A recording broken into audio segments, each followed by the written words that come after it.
ვარ პროფესიით ვარ იურისტი და იანაშვილი თავდაცვის ძალებში მსახურობ. ვარ, ჩემს სამსახურს წარმოვიდეთ, მე ვარ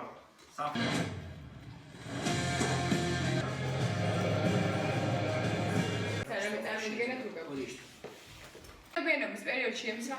ემორჩილება თავდაცვის მიხედვით სამსახურში რის საფუძველზეც ჩამოყალიბდა შვილი იყო გიორგი კვინიტაძე იყო სტუდენტი ჩვენი მთავარი სარდალი ეროვნული გმირის თქვენი სკოლის მაგალითზე გეტყვით თქვენ ხო გყავთ პაკეტებს ყველაფერს ყველანაირი მატერიალური საშუალებებით იქნება საბაკალავრო პროგრამის დასრულების შემდეგ თქვენ მოგენიჭებთ დიპლომი და აღძრებული სწავლა მაგალითად და ესეთი კატეგორია ხალხი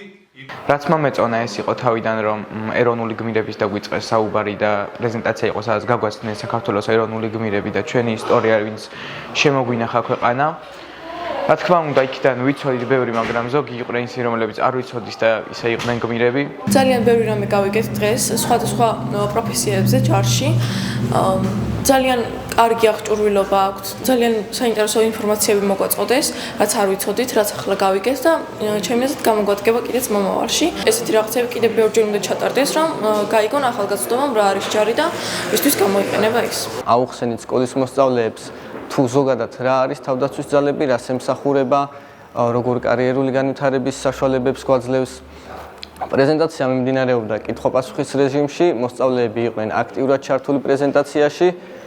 რისთვისაც მადლობას ვუხდით სკოლის დირექციას, ასევე თითოეულ მოსწავლეს.